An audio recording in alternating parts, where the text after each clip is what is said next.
anything, I'm intrigued. I'm left in the dark. I don't know what you guys are kind of referencing back and forth. So I'm like, ooh, this is already getting good, and we're just getting started. Nah, it was. This is my first day back with internet. It was a yo. Your internet sucks balls. Piss me off. Let's start it up, man. With it. That's why I'm mad with it. With it. With it. That's why I'm mad with it. Straight out the trap with it. Whatever you want, whatever you need, it's on tab. Get it. That's why I'm mad with it. That's why I'm mad with it. That's where I'm at. Okay, you chasing clout? Oh no way, your shit turn.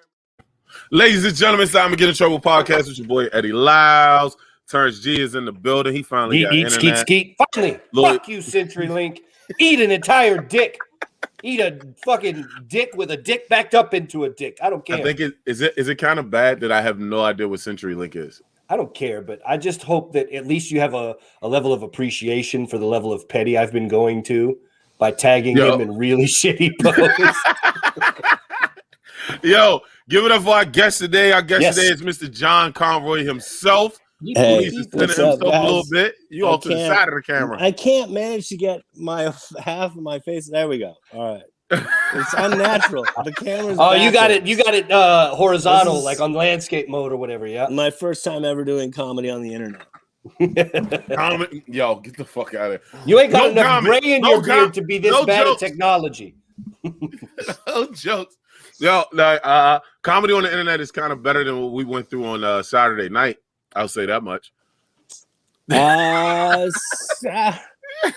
thought Saturday. I don't know. Saturday got off rough for me because there was an altercation in the back of the room during my set. But for real, they were fine. Other than that, there was like, I think the comic before me, Rose Vineshank, was really funny. Was she got off and some guy, at least this is what I heard. She got off. Some guy complimented her originally, and then said something that she didn't like, and then they started. I mean, it didn't get physical, but it like took out the back 2/3 of the audience as far as listening to my set.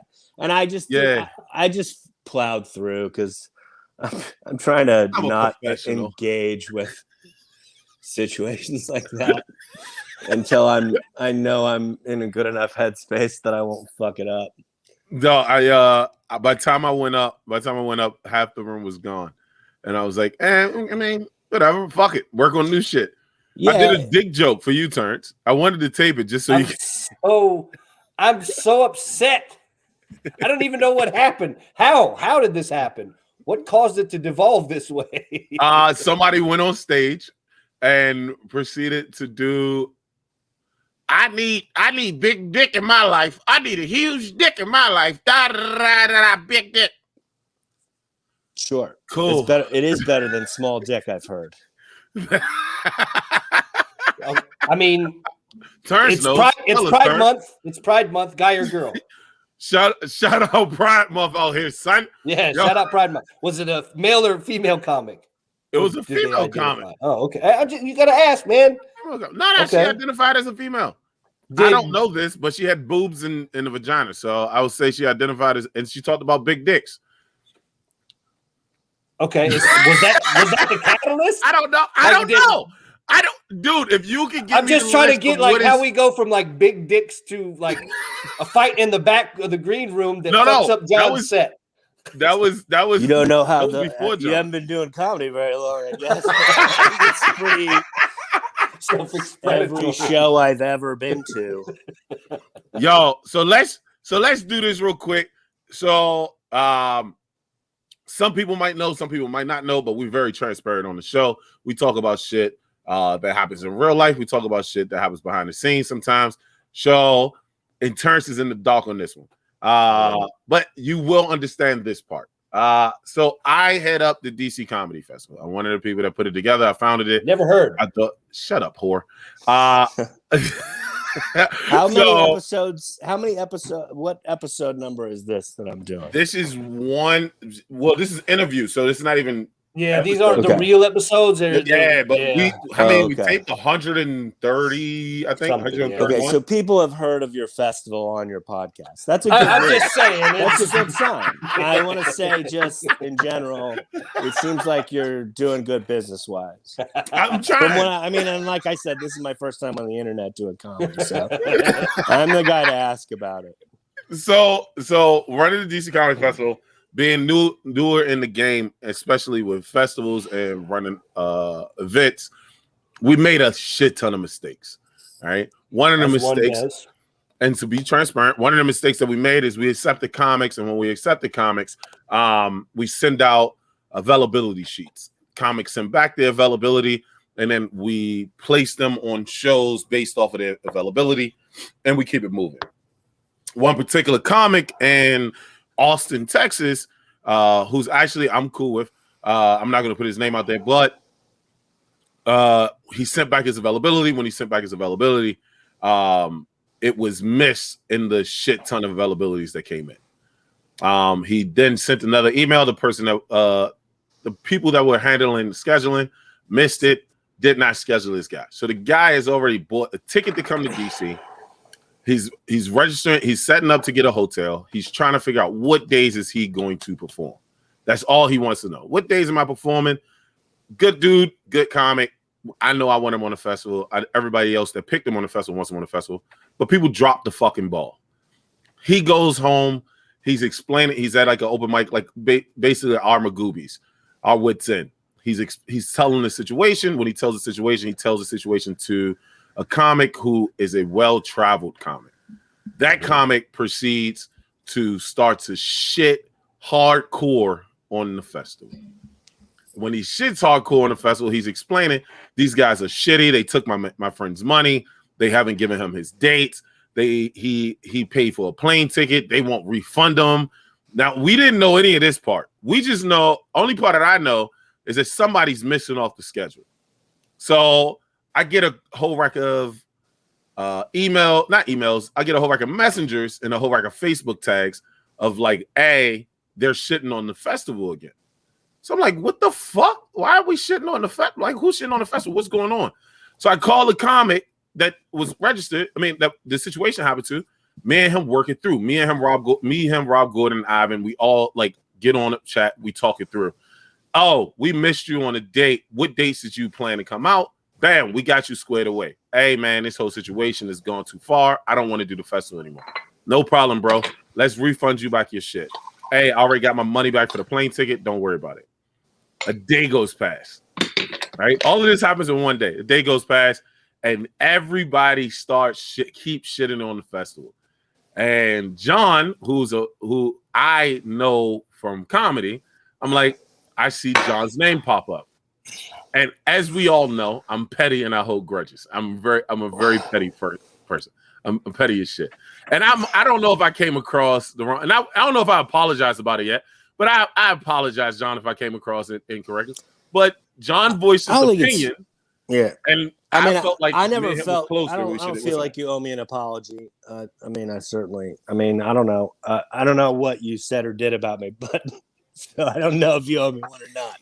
But I don't care enough to rehash it. If I hope you correct if you said anything bad about me to other people, but fucking whatever. I don't.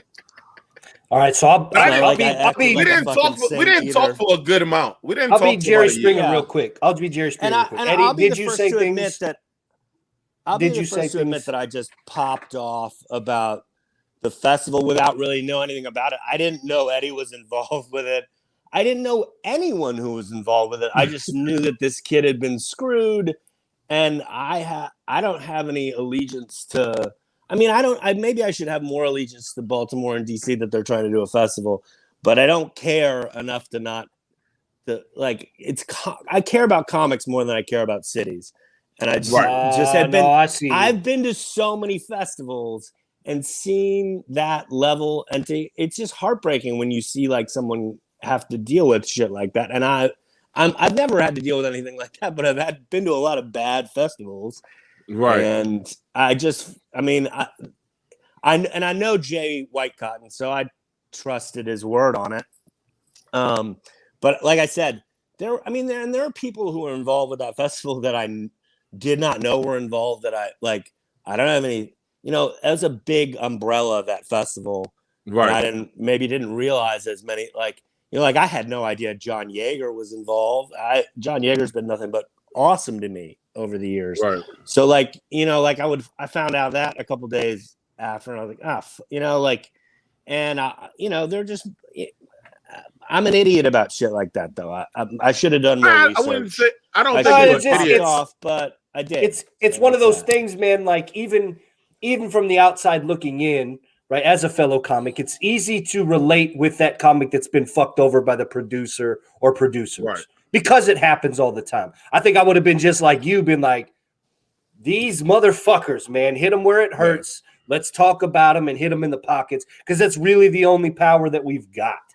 Yeah, right. I mean, well, I don't, it's not even that. Like, I don't want anyone to not have a good festival. I just want comics, you know, if comics are flying in to have a good, I don't want that comic to come, have the bad experience, go back and be like, I fucking hated DC and Baltimore. People treated me like shit, right. Like that was my perspective on it at the time. Like I said, I didn't have all the knowledge that I do now. And I mean, I don't have any, it wasn't like I was shitting on the quality of the festival or anything like that. I saw a lot of good. But you were shitting on the situation, and that was the part that it took me a second to go back and like there's been situations in the festival that people still are like, Eddie, this is what happened. This is why this person upset, and I'm like, yeah, but they handled that shit wrong. Fuck them. I don't fuck with them. Right? I hold grudges way too hard. What I will say is, after the situation, right? I go to a couple festivals.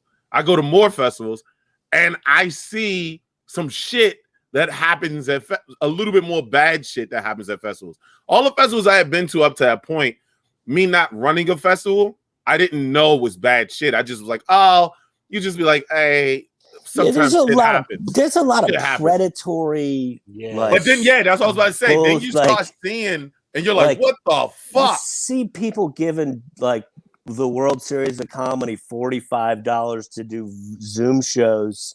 Right. That shit is predatory. It is. And that's a festival that I went to and did well at and got a bunch of work at, but I don't have any don't treat comics like we're cattle, like we're not, have some respect for what we do.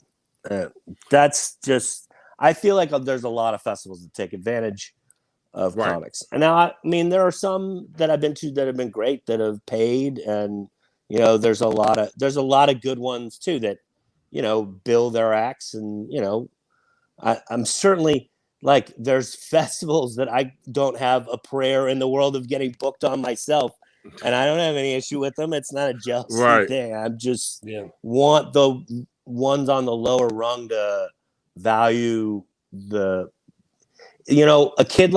I've been the guy who drove 3,000 miles across the country to go to a festival, and then felt like nobody gave a shit. Money. Right. I remember taking a train ride. In fact, I took a train ride 20 hours to do a festival once, and all the festival management was fucking absentee. Had just had disappeared and left a couple young local comics to run the show, and then they fucked it up, of course. And I was just in a bad mood, and I saw this kid who was the MC, or kid. I saw this guy who's a great comic post about. He's probably my age. I don't know why I talk like that. I'm such an idiot. But he posted years later, this guy was.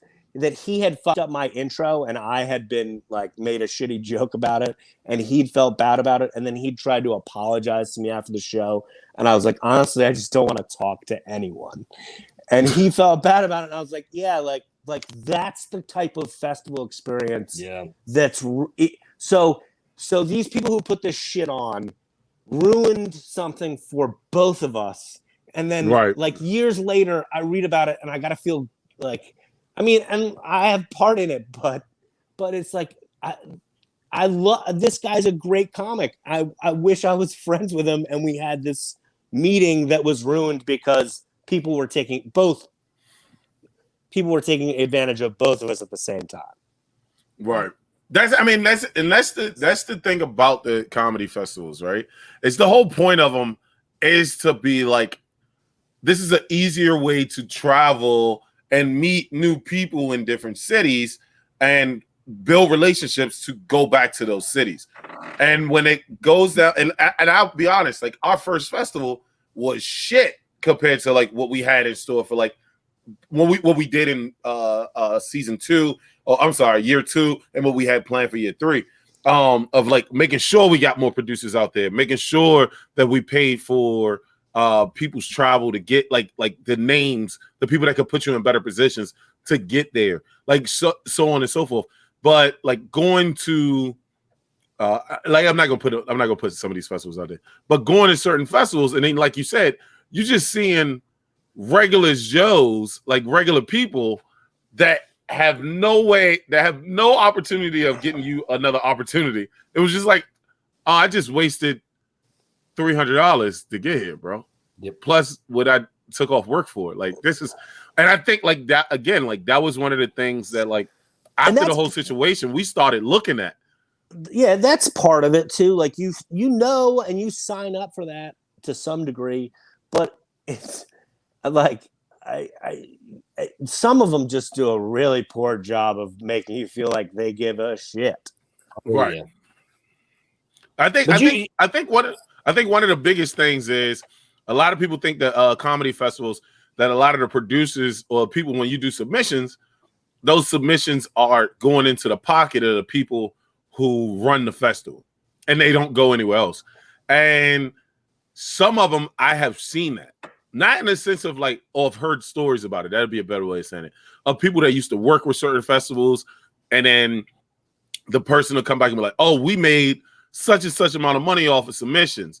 It's like, all right, cool. So are you going to like get like video in here? Are you going to get like photography in here? Are you going to like help with podcast? Are you going to do something?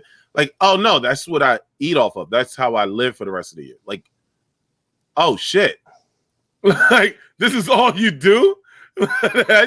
That is weird, yo. Like, you know what I'm saying? Like, so like when you see certain shit like that, that's when you're like, oh, this is why people thought that we were, oh shit, we got to make sure we change the narrative. And I've seen some other festivals, and I know 2 people that run festivals, and I know that they base this situation, our situation, on helping their festival, where they actually talk about submissions. Like, hey, listen, this is where submission money goes. This is what submission money does. We wish we never had to take submissions. We wish that money was not the deciding factor that we can be able to do the festival. You know what I mean? But it is, and that's the sucky part. When you're trying to run 28 shows, when you're trying to put on 28 shows, and you're trying to get network people in, agent people in, like people like comics who have agents to get them in, other people from other festivals to get them in, like all of that shit costs money. You know what I mean? And it's money that you cannot recoup. This is not like, I don't know any festival that's run well besides New York Comedy Festival that people make money off of. You get what I'm saying? Oh, I mean, I think Just for Laughs makes a pretty good buck. Oh, they got sponsors, but you don't pay to get in that one. You don't pay to get in that one because it's all sponsorship money. Right. Well, and that's the level that you want to get to, go right? Through auditions and stuff to get in. Right. That. But there, I mean, yeah, there are. You're talking about strictly ones you have to submit to. Just ones that you have to pay to submit to, like the ones that are good. I don't know. There's a lot of examples of bad ones. Let's say that. I mean, and there's more examples of bad ones than there are good ones. It depends what you're looking for in one. Like, right. I mean, if you want there's certain ones that really do have industry. There's certain ones that really do treat the comics well. There's certain ones that are just fun, like I've heard. I never did Bridgeton out in Portland, but anyone who ever went to it, and that was one. I don't think the festival owner made out in the end, like gangbang, but it was it was a cool kind of like one of my best friends described it as like another summer camp experience for her. Yeah. Like, and there were, I've had festivals like that where it was, a lot of fun. But you are, we're providing free entertainment.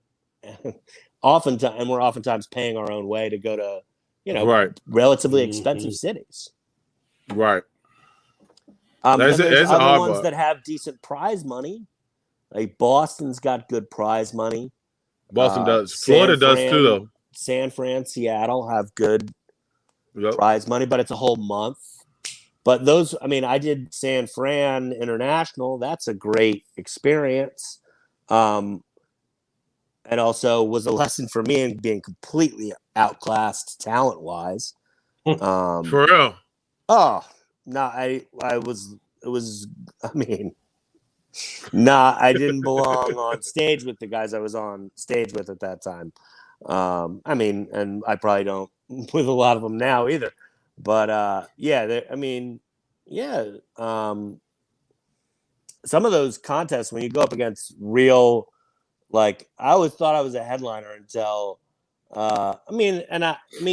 different headliners are good, but like when you go into those contests and you see some of the people who are like truly likable, and like great at stand up and like great at contest stand up, contest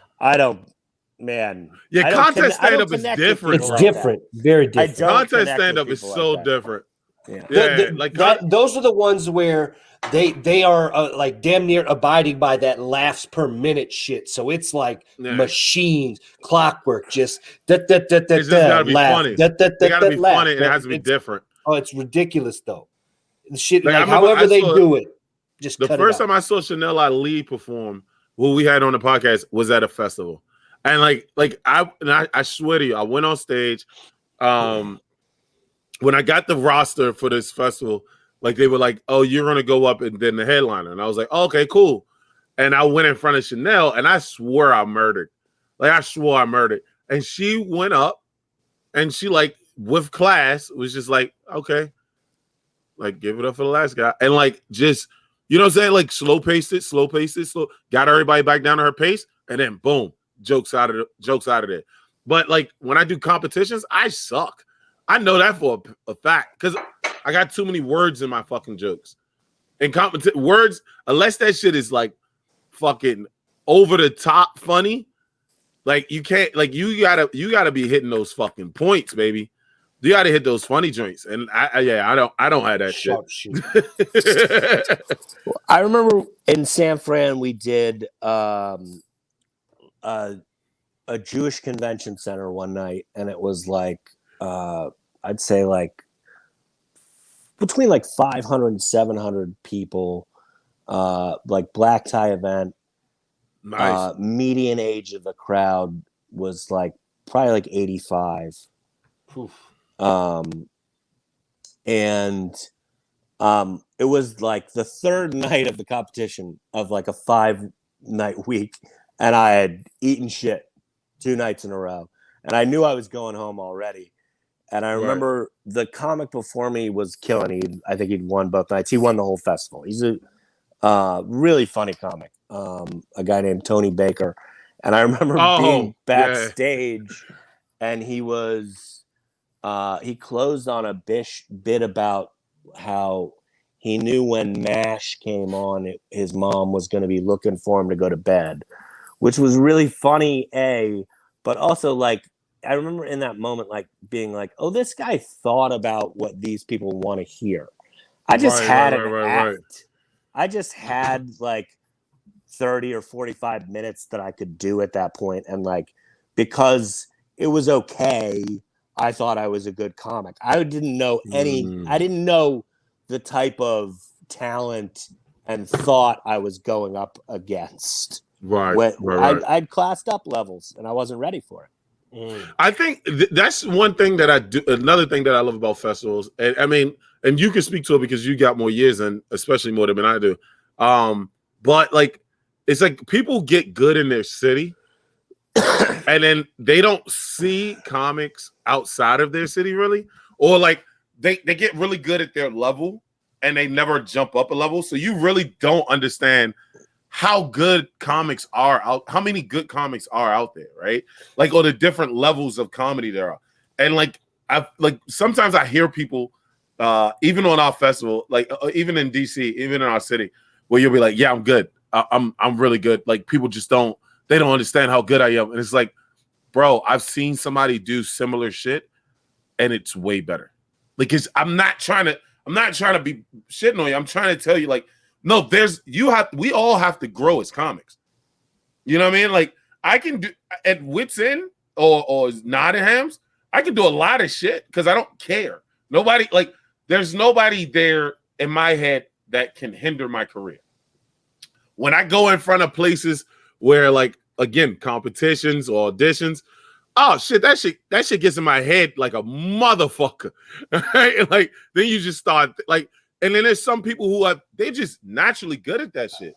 Like, it doesn't matter who's in front of them, who's in the room. They hit their points over and over. And I think that's like a different level of comedy. Now, do you think that or no? I mean, I'll tell you, I remember I would do there was a time where I would do a lot of amateur contests. And I remember thinking I was hot shit in a scene.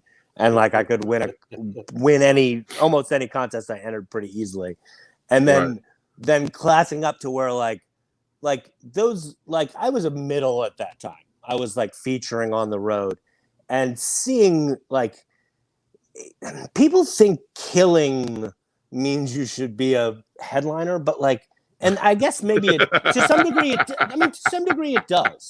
Like, because I don't like to get into like bullshit about like, oh, that person's too young to headline or they haven't been doing it long enough. If a person's getting a level of laugh, then let them close a show. Mm-hmm. But you should know, when you reach that headliner level, you're starting at the bottom again. Right. And you're being compared against the best. And when you have my problem is like, I'll have like bad sets at clubs and I'll act like a fucking baby about it. And it's like, no, I didn't get the job done that night. Like, and believe me, I mean, like, and I don't think I've done that a lot or anything, but you got to realize, man, everybody going to a club every single person who headlines at a club is killing. Like, I mean, I remember managing a club, and like, if 52 people come in, at least 50 of them kill as the headliner. Right. Maybe 2 are like not good enough that you just don't bring them back because they're not getting enough laughs.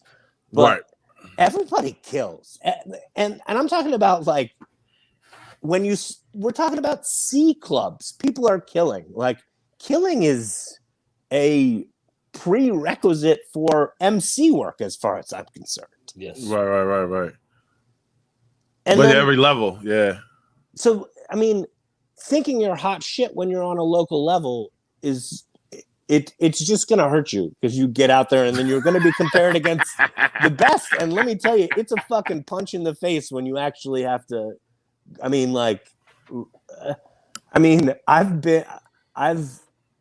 headlined shows where like guys who I know that are better than me show up for a guest spot, and I'm like, oh fuck, I hope he doesn't ruin much, like, you know, like, and you know, I mean, in reality, the competitive instinct in me kicks in, but you know, I don't have any illusion that I'm the best at this, or anywhere near the top. I'm just like, I'm trying to get better, and I think one of the frustrating things also is when you're young at comedy, you do kind of get better in a linear fashion. And then you reach a point where you don't get better just because you're going to an open mic every day. Like, you've topped out. You're going to have to do some real work on yourself to get better at comedy. So I was having this conversation about a friend. Again, I'm not going to mention his name because I haven't had him on the podcast yet to talk about it. But we have a friend from Baltimore that is now getting very good numbers on the internet, where he's now selling out like shows in New York. And I was like, yo, he's fucking killing. I was saying it to somebody else, like, yo, like, fuck it. Scott Seiss is fucking killing it. Yeah, I saw those. That's so funny, man. Yeah. But he was always funny. He's always been funny. Yeah. He's always been funny. I think he was on the first festival. I've had him on a couple of my shows when he was still here, before he moved to New York. But like I was like, yo, like Scott Seiss is killing it. And somebody was like, but is he? I'm like, what do you mean? Yeah, he is. I mean, it's like, by what? But he's not funnier than me. Because because everybody's like, oh, he's not as funny as me. And I'm like, are you fucking serious right now, bro? Like, you do understand that this industry is not like, I had this argument with people. Who's the funniest? It is not about who's the funniest. It is not a meritocracy. It is not a meritocracy. If you don't know that about comedy yet, you haven't been doing it long enough, or you're lying to yourself. That's not comedy. That's life. I think that's life. Yes. I mean, I think in his case, it is a meritocracy. No, for sure. I don't want to discredit people. Okay, y'all said meritocracy. What is meritocracy? He came up with a really funny. I mean, he came up with something that was one of the. I mean, the stuff that he was doing, I was like, yes, this should go viral. It's fucking hysterical. It's fucking hysterical. It was funny. And a thing that can be expanded on and made into a universe and made into a relatable because people love relatable shit. If I was, I mean, I think he got picked up by William Morris, right? I mean, so fucking. I feel bad for whoever it was that said that to you, Eddie, because they're going to be hating on Scott Seiss's success for a long time. Oh wow, yeah. That's what I'm saying. Like, it's like, all right. I see Scott out here doing these fucking joints. He was already funny, and now he's getting booked in front of a lot of people. Like, I know how much me and John are doing DuPont Underground on the 23rd this month, and I know for my first time doing DuPont. You right? And me my first time. Yeah, I'm doing DuPont Underground on June 23rd. Yeah, we didn't. We haven't talked about that. We didn't even talk. I thought we did talk about it. All right. Anyway, Eddie does this all the time. I thought I told you. I told you. What day is the 23rd? Is that a 23rd is a Wednesday. Yeah, I think I'm open, so we can figure it out. But yeah, we gotta figure it out. He just spit his whole drink out. He's like, hold up, me and you podcast. I swear we talk about it. All right. You did say you were like you said something about DuPont Underground. Yeah, I said, do you want to do DuPont Underground on the 23rd? He was like, yeah, sure. Right. But I think you would talk about the podcast too. I thought you said I even sent you the fucking shit. No. You haven't sent me anything about it yet. But oh, okay, I sent it. You said something about the venue, and I was like, but I thought maybe you were talking about doing the podcast at it. I didn't really understand. I just knew I had to be. I knew I needed to be on a link at this time. So, all right, we'll send that one off there. Another guy on the podcast? Don't you have a third host? Yeah, it's Lloyd. Lloyd's never here. Lloyd never shows up for work. It's not Lloyd never shows up for work. So much for him being Asian and dedicated and all that shit. He never show up. I just want to make sure no one posted any. No. We'll get it squared away. No. We'll get this. We'll get it squared off. But what I was saying was, when you go in front of larger crowds, you start your act starts to change. Like at least for me, it did. Right? Like when I was doing bar shows and stuff like that, like it was more or less like I was just trying to get shock and awe. But when you get actual people in front of you that are actually there to watch comedy and are actually listening to you, it's like, oh, now you really have to be funny, fucker. Because like people are listening, they're not picking up every word and then like, oh, because you were loud and you were funnier than the last guy, now they're paying attention. No, people are paying attention to you the entire time through. So I'm like, Scott's gonna fucking, I don't give a fuck what level you think this motherfucker's at. Scott's about to, like, his level's gonna keep rising because he's going in front of a shit ton of people now. You know what I'm saying? On a consistent basis. Not to mention, this motherfucker is what, like 20 fucking clips in off of his fucking TikTok. So yeah, like when I was like, yo, Scott's winning, they were like, but is he funny? Are you serious right now, bro? Like, you do understand that like people want to see him. So he has two things. He either grows and gets better, or he crashes and burns. As a friend, I'm rooting that, and I think he's gonna fucking rise. But you can't even necessarily say that, right? Like, because he's got so many views and everything that's on TikTok, that's still an avenue for success that doesn't necessarily have to go through the stand-up lens. So even if it doesn't necessarily go that well with stand-up, it could still continue to take off, and he gets sponsorship deals, endorsements, etc., through whatever else across TikTok and his other social media platforms. Let him plug his Twitter. Let him plug his Instagram. They'll flood that shit too. That's more money. Right.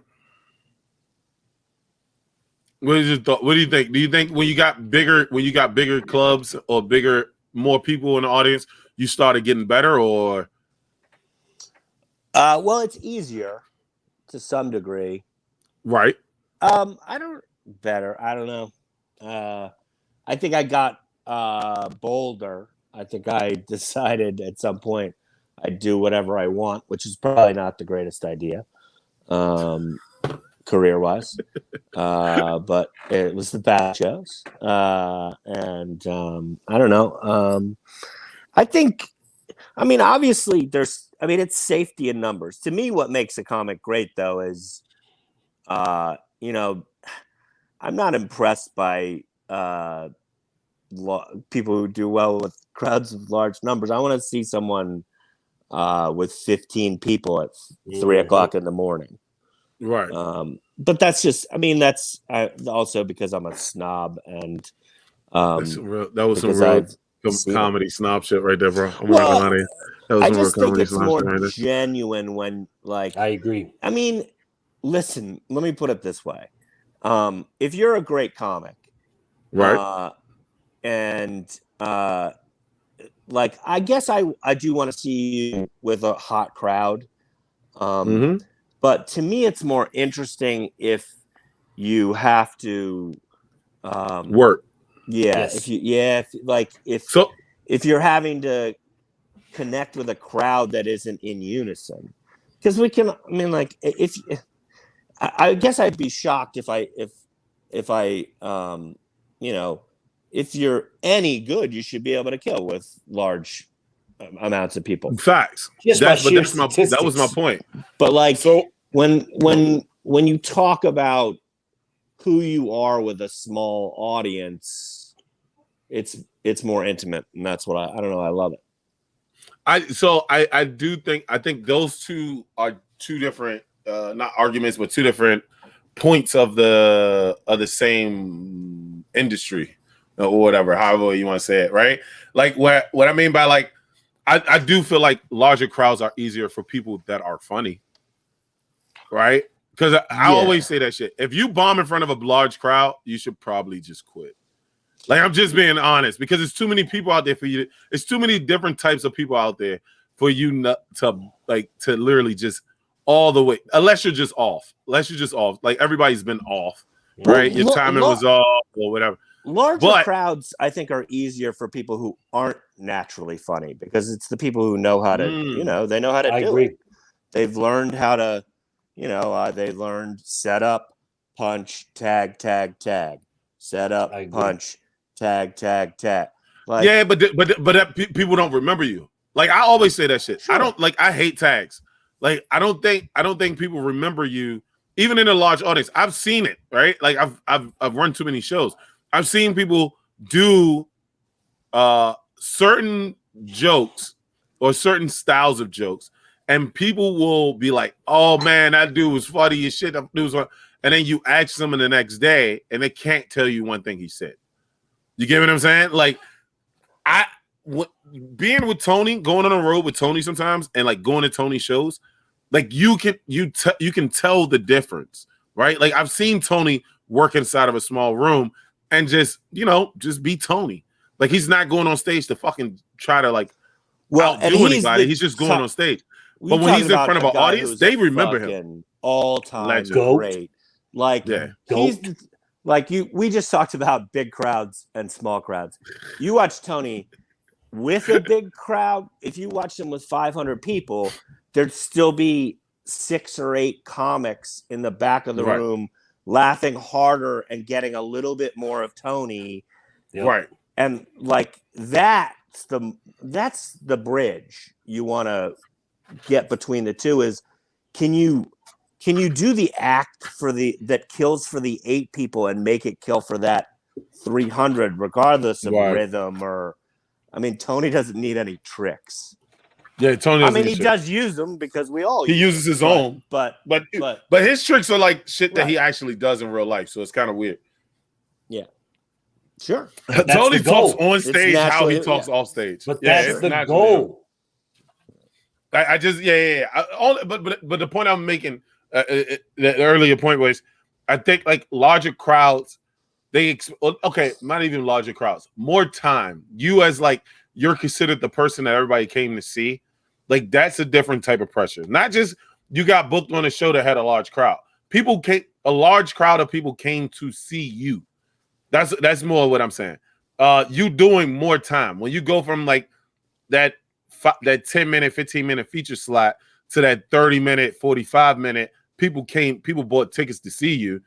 Like there's a difference. Like, and because at least that's what I've seen from people that are recently, like our friends that are recently stepping over to that 30, 45-minute slot. You get what I'm saying? Like their comedy has changed a little bit. But I mean, like, I don't know if you say the same thing happened for you or not. I'm just saying, like, that's some of the stuff that I recognize. It's like when you're up there for longer. You're up there for longer. The tricks don't work. You either have to go in all of the bag of all the tricks, or motherfucker, you better be fucking funny because if you start off hot and you die off. Well, I think I would say the average crowd like has about a 25-minute span of attention if they like someone, to where you could just kill with rhythm front to back. So it's like that's what the feature spot is, really, right? Right. Like one of my a guy who mentored me he's a tremendous comic, a guy named Daryl Lennox.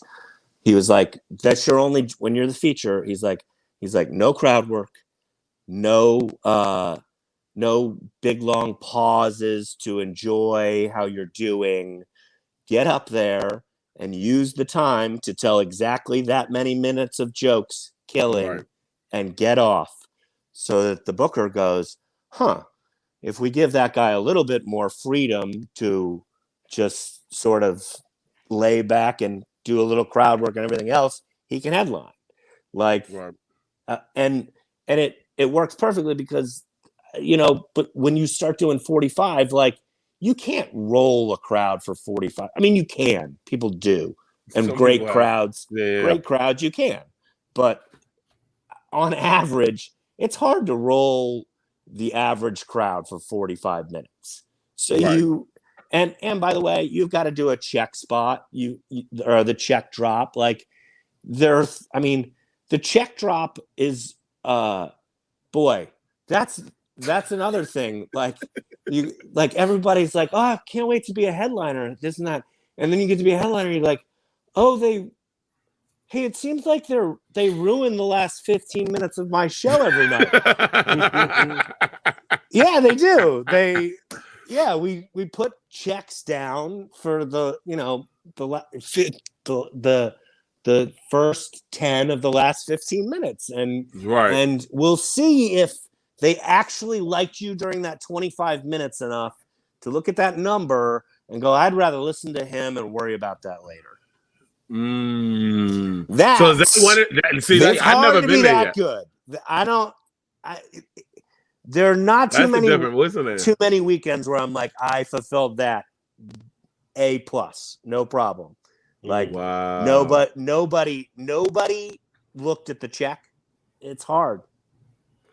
Who would you say is like one of the best people at doing it? I mean, to me, I look at it's the guys who you can't leave the room because you're afraid you'll miss whatever they're going to do next. So, I mean, like for me, Rory Scovel, Stuart Huff. Scovel's disgusting. I really shout out Rory Scovel. Yeah, I love Rory Scovel. I really love Jackie Cation, Laurie Kilmartin. Yeah, I mean, there's so many. I could go 50 easy off the top of my head. But it's rare. I mean, yeah, it's rare. And man, there's only probably 300, 400 in the world that I think are that good. But. So what do you? All right. So what do you? Because we got to wrap up. We got another one. But what do you got coming up? Like, what are you planning on for like 2021? What is like your goals for 2021? Going into 2022. I'm just gonna work on myself outside of comedy and let comedy work itself out. Because are you doing it full time now? I don't have another job, but that's probably gonna have to change unless I think I'm gonna have to pick something up till at least fall is my guess. Right. I'll need to have a day job for at least 3-4 more months is my guess. But I don't know. I mean, too, bro. We'll see. I thought I was going to be on a day job for like a couple months. Like when the pandemic hit, I had enough to last me about 8 months, and then I got a job selling cars for about 45 days, and between that and comedy, I'm piecing things together. So, but I also together. Like, I don't. It's going to include a move for me at some point. I just don't know where. So, you think in Austin, New York? Honestly, I'd like. I don't know. I don't know. I don't want to say anything because I'm so fucking tired of talking about where I might move to. It's I don't know. Like everybody wants to know New York what city I think is going to make me a great comic. But you don't think cities make you a great comic? No, I don't. I think, especially nowadays, you can be great anywhere you are. You just have to put the work in. But, a lot more work, John. A lot more work. Yeah. But I'd rather. I think I don't know. Like honestly, I was thinking something more against the grain recently. I was looking at Edinburgh. But I don't know that I probably shouldn't have said that out loud because. Do you know people in Edinburgh? Just I know. Or you just don't want everybody walking up to you like, so are you moving to Edinburgh? No, I'm not. I'm not talking about. I'm not talking about an international move, but I would that since we've been talking about festival, that's one I would really like to go do. If not this year, which I think I'm probably late, which is normal for me. But if I start looking at doing Edinburgh this year, it's like, oh, I might do it next year. So I'm in that. Gotcha. In that headspace. As far as the move, like Austin, it sounds like there's so much fucking opportunity down in Texas right now that it is. Yeah. It's gotta. If you're not considering that, with all the work that's opening up down there, I don't know if you're doing your due diligence as a business person. But for me, I think it's going to be further west eventually. I might stop in Texas for 6 months, but move over. All right, man. Yo, do you got any shows coming up? Because we know we got to talk about DuPont. Yeah. So you got any shows that you got solidified? Yeah. June 23rd at DuPont Underground. I'm at Cellar Door in Frederick, June 20th. I'm doing Crybaby DC this Saturday if this is going to be out. Yeah, I think yeah. This is already out. We're live, brother. Upper West Side Cafe. Oh, okay. Yeah, come to the show Saturday, Crybaby DC. It should be a lot of fun. Everybody's been looking up your nose for like the last 2 minutes. Cool. Get a good look. Holding it like my dad every time you FaceTime. Every time, y'all just up underneath. First time on the internet, everybody. Yo, hey, ladies and gentlemen, John Conroy, thank you, sir, for joining us, man. Yes, thanks for having me. I'm glad we got to talk this over. Yo, we see y'all on the other side, baby. Trouble, stay in trouble, baby. With it, that's why I'm mad with it. With it, that's why I'm mad with it. Straight out the trap with it. Whatever you want, whatever you need, it's on tab. Get it.